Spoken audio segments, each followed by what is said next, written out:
하나님의 말씀 시편 31편 우리 한 목소리로 함께 봉독합니다.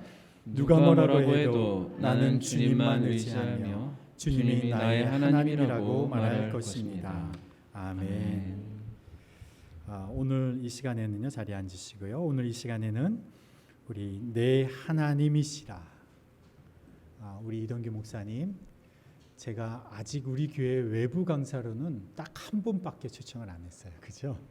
우리 창립 기념일 때 저희 형님 목사님 한번 초대를 해드렸고, 이동규 목사님 딱 두 분이네요. 두 분밖에 초대를 안 드렸는데, 오늘 특별히 우리 가족 같으신 우리 이동규 목사님, 저희들이 꼭 필요한 말씀 전해주실 때 하나님의 크신 은혜가 우리 가운데 있을 겁니다. 목사님 앞으로 나오시죠. 안녕하세요. 이동규 목사입니다. 먼저 오늘 또 이렇게 귀한 더빅교회 설교의 자리에 할 수 있는 자리에 초대해 주신 우리 김신현 목사님, 또 사모님, 그리고 더빅교회 성도님들께 진심으로 감사드립니다.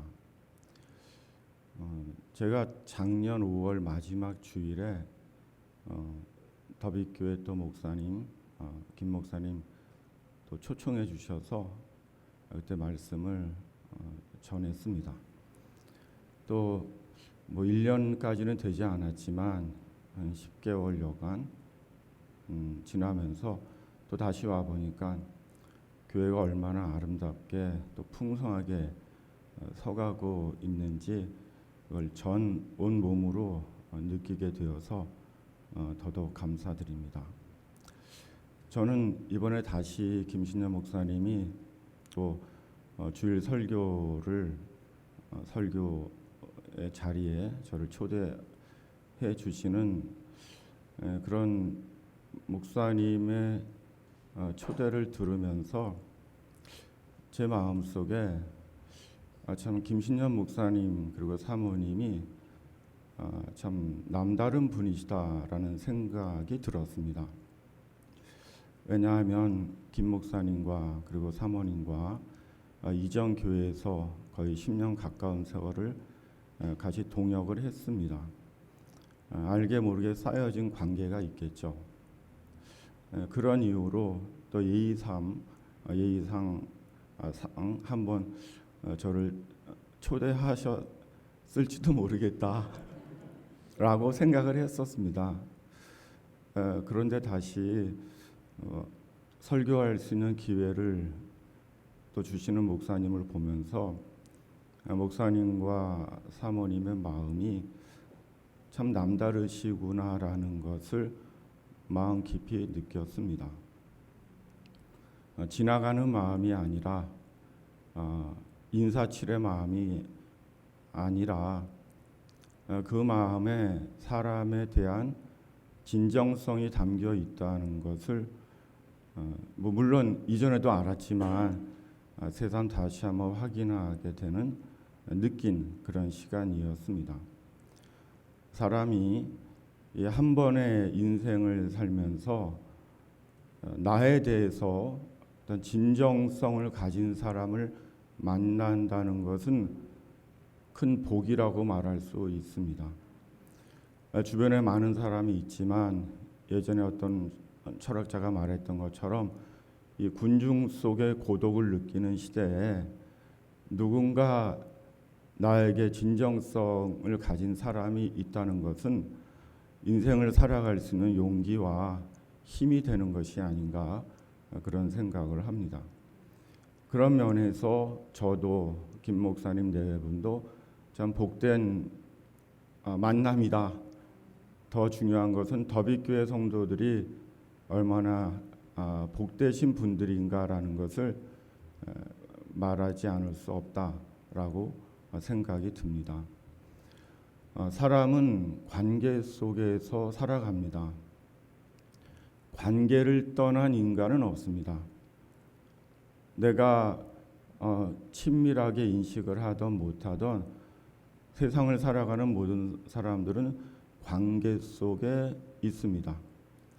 가까운 관계든 먼 관계든 친밀한 관계든 얕은 관계든 관계 속에서 살아가는 것이 사람입니다. 그리고 때로는 그 관계가 자신의 인생의 힘이 되기도 하고 의지가 되기도 하고 때로는 도움이 되기도 합니다. 또 반대로 관계로 인하여 또 마음 힘든 시간을 보내기도 합니다. 사람은 이렇듯 관계 속에서 웃으며 울며 사는 존재가 사람이 아닌가 생각을 합니다. 그러게 사람들은 관계를 중요하게 생각합니다. 그리고 그 관계를 좀 더 깊게 갖기를 원하고 좀 더 확장된 관계를 갖기를 바랍니다. 우리는 이것을 일컬어 인맥이라고 말을 합니다. 그 관계가 왜냐하면 내 삶에 중요한 영향을 끼치기 때문입니다.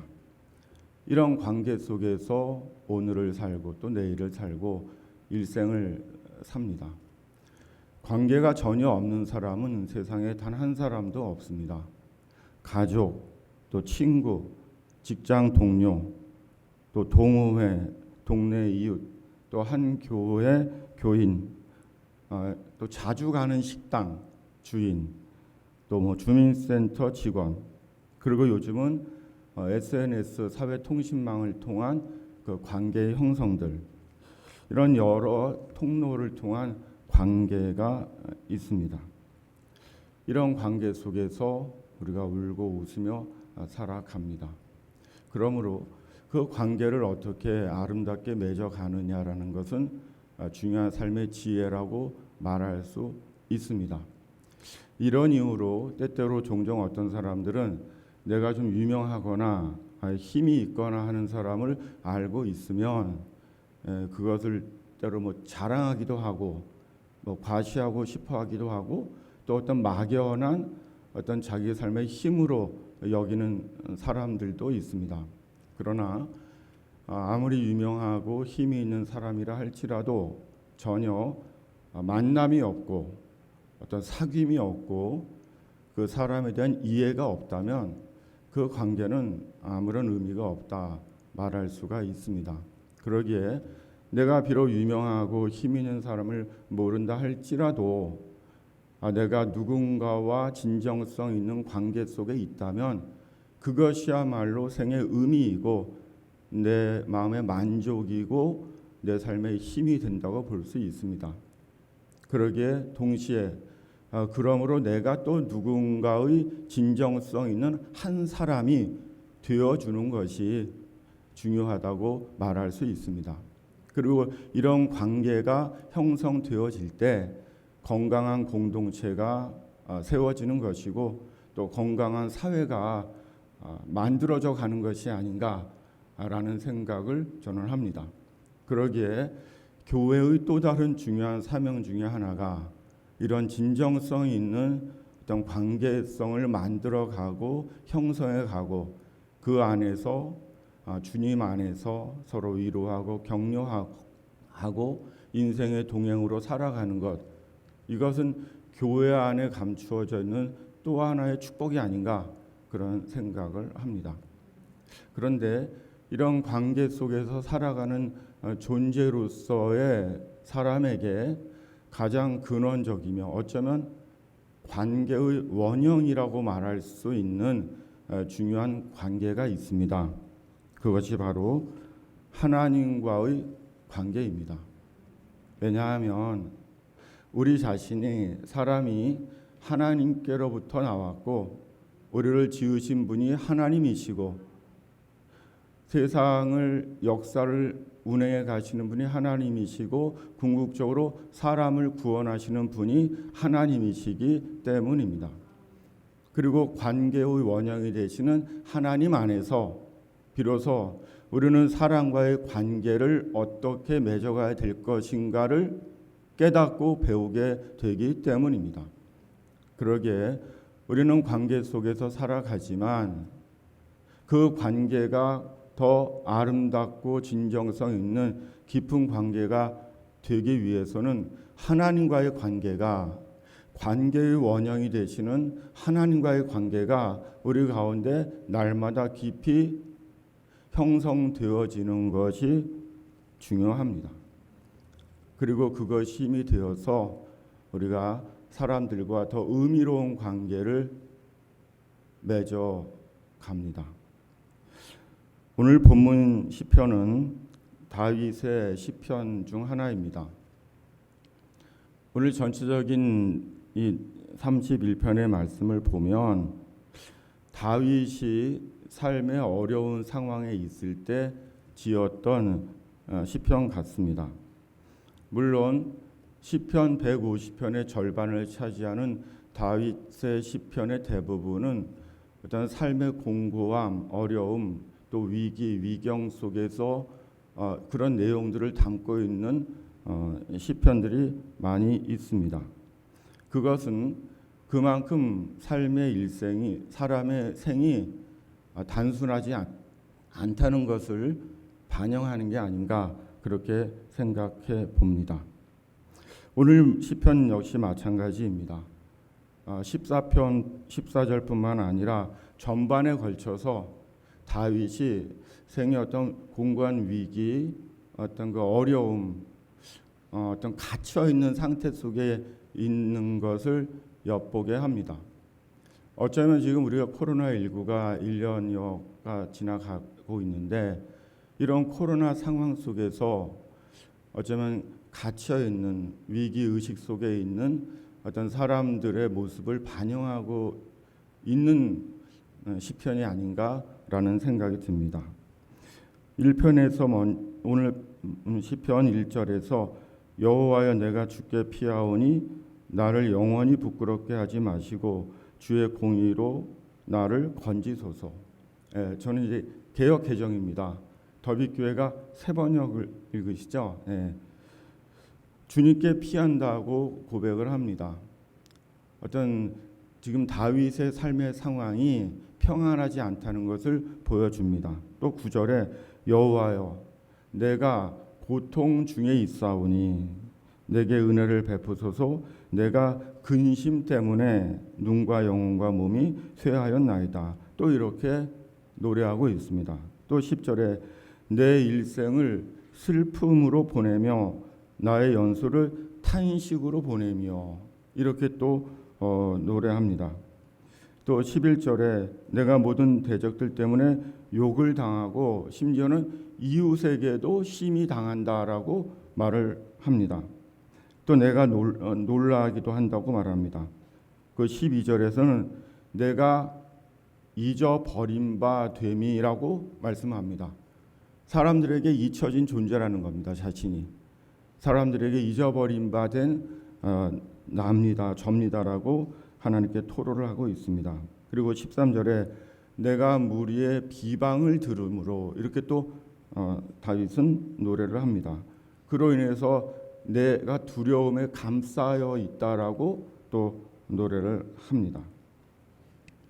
다윗은 지금 어떤 삶의 상황이 갇혀 있는 어떤 매우 어려운 공고한 가운데 있는 어쩌면 이제 소외 속에 있는 그런 상황을 이 말씀을 통해서 보여줍니다. 특별히 내가 사람들에게 잊어버린 바 되었다라고까지 다윗은 이렇게 노래를 합니다. 매우 슬프고 절망스러운 다윗의 상황을 보여줍니다. 그럼에도 오늘 14절에 제가 개역개정으로 다시 한번 읽어보겠습니다. 여호와여 그러하여도 나는 주께 의지하고 말하기를 주는 내 하나님이시라 하였나이다 라고 고백을 하고 있는 것입니다. 내가 지금 비록 나의 삶의 상황이 비상구가 없어 보이고 탈출구가 없어 보이는 갇혀지고 닫혀있는 상황처럼 보일지라도 주는 내 하나님이시라 라고 고백을 하고 있는 것입니다. 여기에 그리스도인들의 신앙에 큰 비밀이 있고 의미가 있고 능력이 있고 축복이 있다라고 말할 수 있습니다. 세상의 사람들은 삶이 벽에 부딪히거나 막다른 골목에 처하게 되면 사람의 줄을 붙잡으려고 합니다.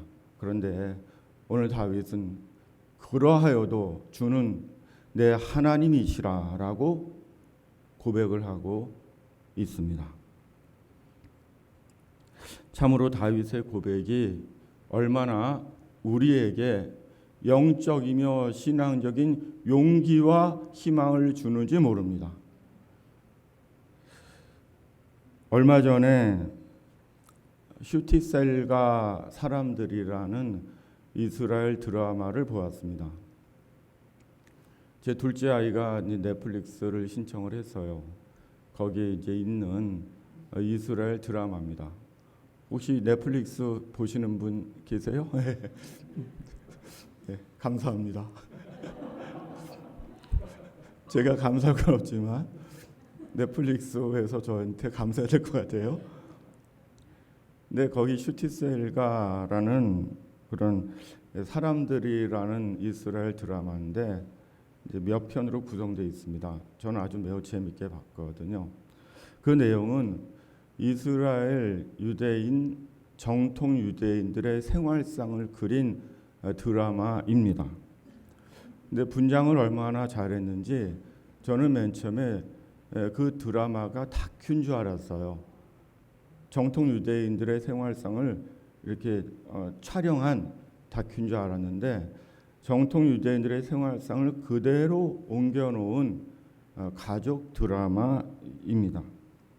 그런데 그 드라마를 보면서 제가 깊이 깨달은 것은 유대인들은 정통 유대인뿐만 아니라 유대인들은 철저하게 하나님과의 관계 속에서 살아가고 있다는 것입니다.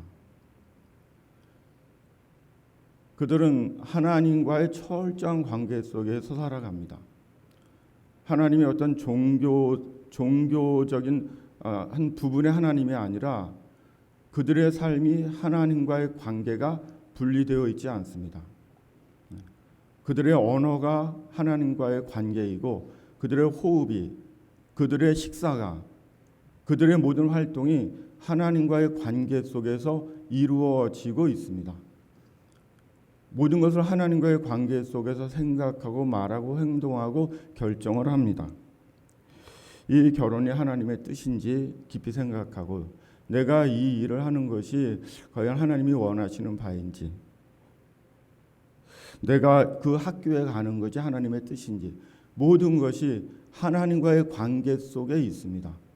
결코 하나님과 분리되어 있지 않습니다.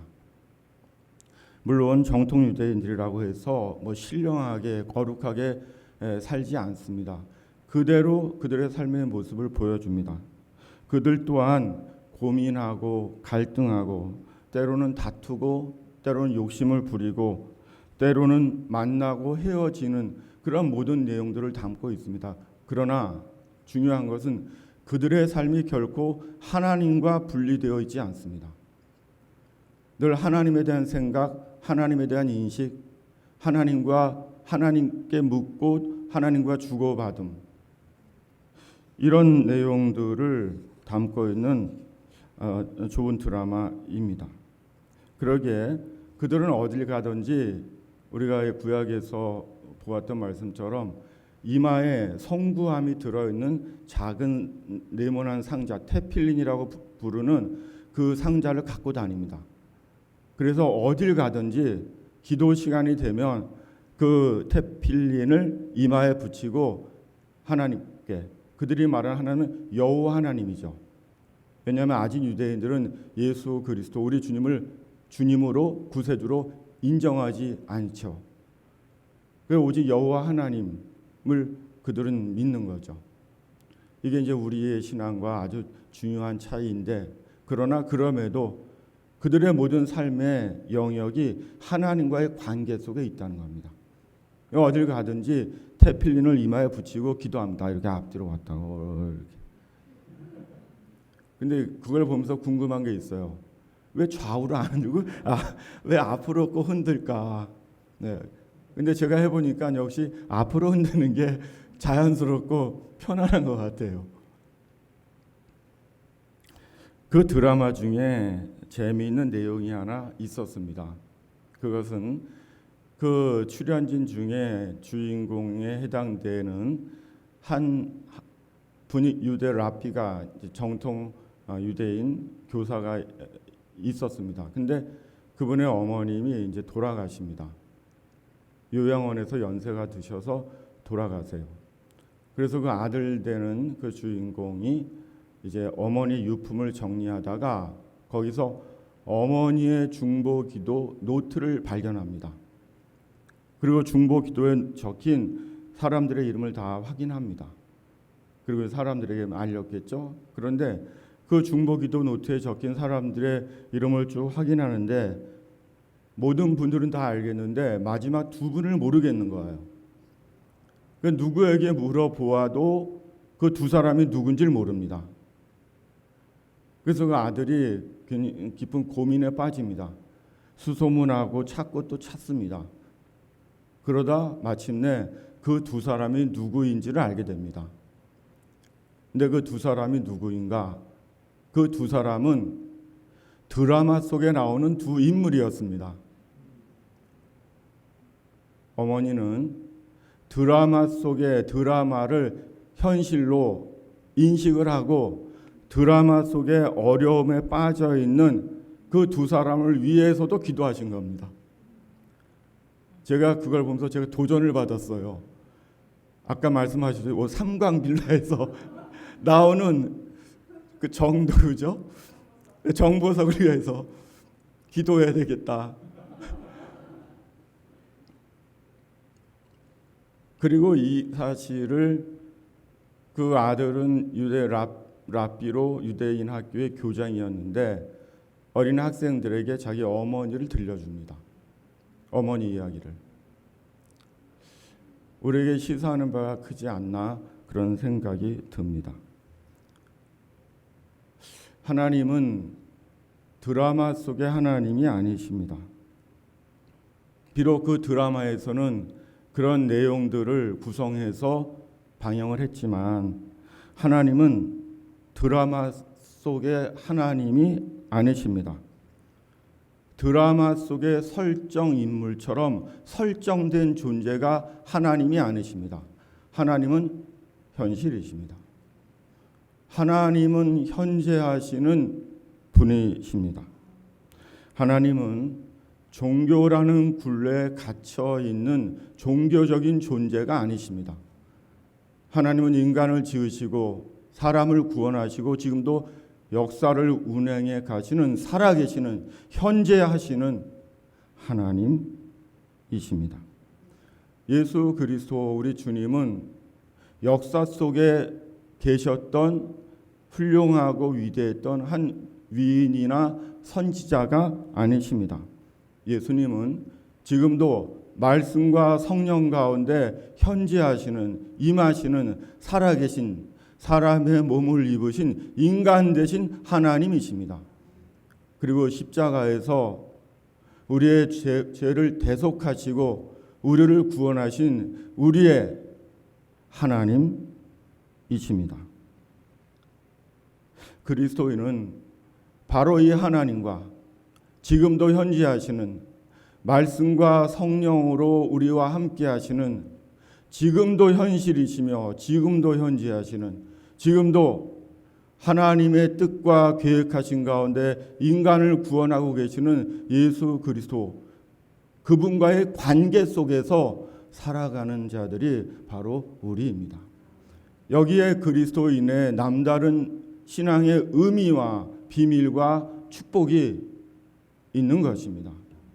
그러기에 우리의 호흡 속에 살아계신 주님, 우리의 언어 속에 살아계신 주님, 우리의 모든 삶의 시간 속에 살아계신 주님, 우리의 모든 관계 속에 살아계신 그리스도를 내가 영적으로 신앙적으로 내면적으로 인식하고 무엇보다 말씀과 성령 안에서 기도 가운데 그분과의 관계 속에서 살아가야 하는 존재가 바로 우리 주님의 사람들인 것입니다. 그런데 가끔의 우리의 현실을 겸손한 마음으로 돌아보면 우리의 신앙적인 실상과 현실은 많이 그렇지 못한 것 같습니다.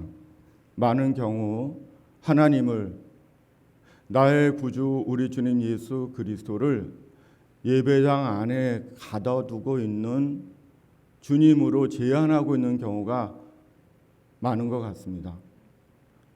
예배당 안에서만의 나와 친밀하신 하나님, 예배당 안에서만 나와 교제하시는 하나님으로 예배당 안에서만 고백되어지는 나의 주님으로 국한시키고 제한된 경우가 많지 않나. 그러기에 예배당에 갇힌 하나님을 우리 스스로 만들고 있지 않나. 그런 생각이 들 때가 많습니다. 하나님은 예배당 안에도 계십니다. 동시에 예배당 밖에도 계십니다. 우리의 호흡 속에 살아계시고 나의 삶의 현장 어디나 어느 곳에나 살아계신 하나님이십니다.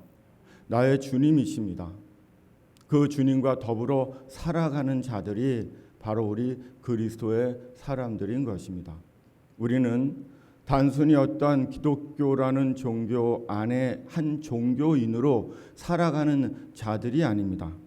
엄밀하게 그리스도인은 단순히 종교성을 가진 종교인이 아닙니다. 우리는 창조와 구원, 생명과 천국의 영원하신 하나님 안에서 오늘과 내일 영원하신 하나님과 함께 하나님의 나라의 현실을 살아가는 비밀한 자들이 바로 우리 그리스도인입니다.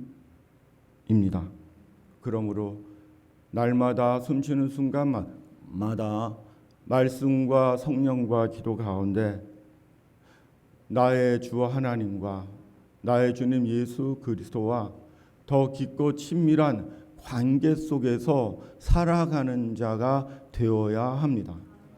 이것이 주님께서 우리를 주님의 사람으로 부르신 이유이고 우리가 주 안에서 살아가는 우리의 축복입니다. 마가복음 3장에는 예수님께서 12 제자를 부르시는 말씀이 있습니다. 주님께서 12 제자를 부르십니다. 그리고 12 제자를 부르시고 세우시는 이유를 말씀하십니다. 마가복음 3장 14절에 이에 12를 세우셨으니 이는 자기와 함께 있게 하시고 또 보내사 전도도 하며 말씀을 하십니다. 이는 자기와 함께 있게 하시고 또 전도 보내사 전도도 하시며라고 말씀을 하십니다. 주님께서 12 제자를 부르신 첫 번째 이유는 자기와 함께 있게 하시고입니다. 그리고 주님 자기와 함께 있게 하시고 주님과 함께 할 때 비로소 나가서 전도도 하고 그 전도가 능력을 발휘하고 귀신도 쫓아내고 병든 자도 고치고 영혼을 살리는 역사를 이룰 수 있기 때문입니다. 또 요한일서 1장 3절을 보면 우리가 보고 들은 바를 너희에게도 전함은 너희로 우리와 사귐이 있게 하려 함이니. 12 제자를 부르신 주님께서 자기와 함께 있게 하시려고 또한 요한일서를 보면 우리와 사귐이 바로 삼위 하나님과 사귐이 있게 하시기 위하여 우리를 부르셨다고 분명하게 말씀하고 계십니다. 여기에 우리의 축복이 있는 것이고 우리의 위로가 있는 것이고 우리 영혼의 만족이 있는 것이고 주 안에서 인생을 배워가는 길이 있는 것입니다.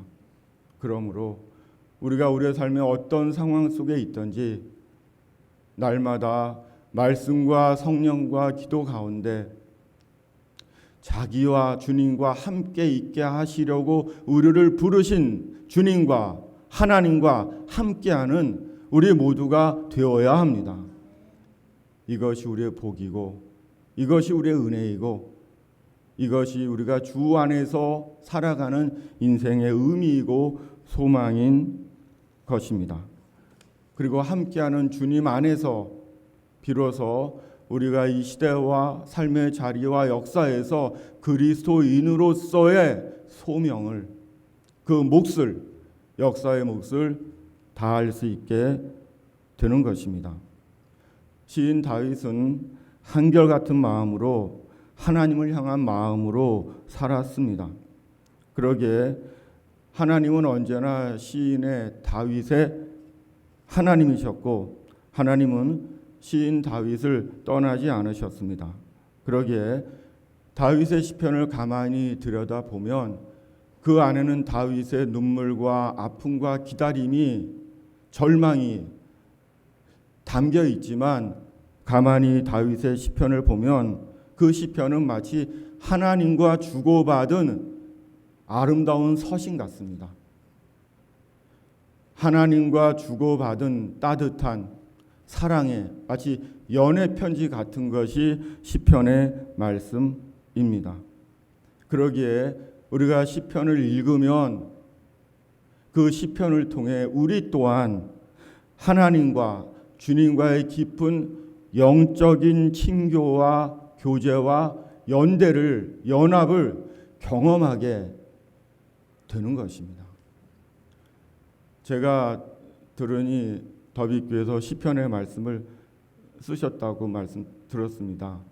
저희도 사모님께서 시편 필사하는 거 한 권을 주셨어요. 그래서 이제 강제 노동을 하게 돼서 집에 가서 이제 강제 노동을 하게 됐는데, 근데 저만 쓰면 저희 아내만 쓰면 되는 줄 알았더니 저기 똑같은 게 2권이 있대요. 그래서 저도 쓰게 생겼습니다. 감사합니다. 시편의 비밀이 거기에 있습니다.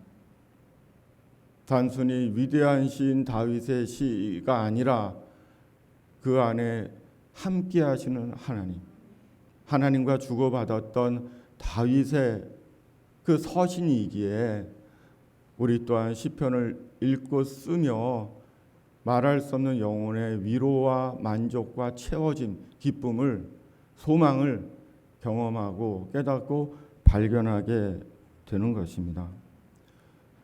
코로나19가 벌써 퍼져나간 지, 창궐한 지 어느새 1년이 넘었습니다. 세계적으로 1억 명의 확진자가 나왔고 200만 명이라는 사람이 사망했습니다. 요즘은 숫자의 단위가 높아져서 뭐 1억 몇백만 이러면 사람들이 별로 이렇게 마음이 놀라지 않으시더라고요. 전반적으로. 요즘은 뭐 집값도 자꾸 오르고 그래서 그런지. 근데 사람 1억 명이 확진되었다. 앞에 수식어 사람이 붙으면 사람 1억 명이 확진되었고 사람 200만 명이 그 감염병으로 사망했다. 이러면 느낌이 다른 겁니다. 사람 1억 명이 감염병에 걸리고 사람 200만 명이 말 그대로 죽었다. 감염병으로. 이건 느낌이 다른 거고 얘기가 다른 거거든요. 참으로 전대미문의 역사적인 사건이 아닌가 그런 생각을 합니다. 그러기에 속히 백신과 치료제가 개발되어야 되겠습니다. 무엇보다 변이와 변종이 자꾸 나오는 이런 상황에서 확실하고 분명한 백신과 치료제가 개발되기를 간절히 기도합니다. 그럼에도 궁극적으로 이런 시대적인 역사적인 상황에서 우리가 기억하고 마음에 두고 잊지 말아야 할 것이 있다면 바로 하나님과의 관계를 회복하는 것입니다. 사람이 결코 내 생을 주장할 수 없고 역사를 주장할 수 없다는 것을 겸손히 인식하고 사람을 지으신 하나님, 예수 그리스도 우리 주님 안에서 사람을 구원하신 하나님, 구원하시는 하나님, 역사를 운행하시는 그 하나님과의 관계를 회복하고 하나님 안에서 새롭게 인생과 역사를 재설정해 가는 우리가 사람들이 되어야 합니다. 그리고 이 일을 위해 먼저 우리 그리스도인들이 깨어 있어야 되는 것이고 분명한 신앙의 고백을 갖고 있어야 합니다. 코로나19를 종식시킬 수 있는 분은 과연 누구일까요? 연구소에 지금도 밤낮으로 애쓰시는 연구원들이실까요? 아닙니다. 그들의 수고에 깊은 감사와 찬사를 보내지만 하나님께서 종식시켜 주셔야 합니다. 이것이 우리의 신앙인 것이고 이것이 그리스도인들이 역사에 대한 그리스도인의 몫인 것입니다. 무엇보다 오늘 말씀처럼 교우들 중에도 성도들 중에도 그리스도인들 중에도 코로나19로 인하여 공고한 시기를 보내시는 분들이 많이 있으실 것입니다. 그러나 오늘 다윗의 이 고백처럼 그러하여도 주는 내 하나님이십니다 라는 이 고백으로 지금의 상황과 삶의 모든 상황과 시간들을 넉넉히 능히 이겨나가시고 변함없이 하나님과의 깊은 관계 속에서 매일 승리의 찬양을 하나님께 드리시고 감사와 기쁨을 하나님께 돌려드리는 우리 모두가 되어져야 되겠습니다. 기도하시겠습니다. 하나님 아버지, 그러하여도 주는 내 하나님이십니다. 코로나19로 온 세상이 지치고 힘들어도 주님은 내 하나님이십니다. 인생이 내 뜻대로 다 되지 않아도 주는 내 하나님이십니다. 마음 상하고 내가 잊어버린 바 되어도 주는 내 하나님이십니다. 혹 깨진 그릇 같아도 주는 내 하나님이십니다. 우리 평생 사는 동안 내 하나님 되시는 주님과 언제나 말씀과 기도와 성령으로 친밀한 관계 속에서 사는 주님의 사람이게 하여 주시옵소서.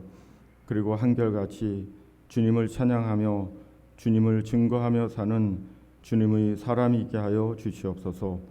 더빅교회를 통해 병들고 신음하는 세상에 주님의 구원의 빛이 비춰지게 하시고 주님께서 큰 영광 받아 주시옵소서. 지금은 우리 주님 예수 그리스도의 은혜와 아버지 하나님의 사랑과 성령님의 교통하심이 오늘 시편 다윗의 고백처럼 그러하여도 주는 내 하나님이십니다라는 신앙의 고백 가운데 변함없는 하나님과의 관계 속에서 이 부르심의 길, 이 인생의 길, 역사의 모든 소명을 감당하기를 바라며 또다시 삶의 자리로 흩어지는 더빅교회 모든 주의 성도들 위해 또 주님께서 주의 뜻을 두고 세우신 이 더빅교회 위에 그리고 한량없는 늘 진정성을 가지고 아름다운 수고를 아끼지 아니하시는 김신현 목사님과 사모님 4배 위에 지금부터 영원토록 함께 하시기를 간절히 축원하옵나이다. 아멘.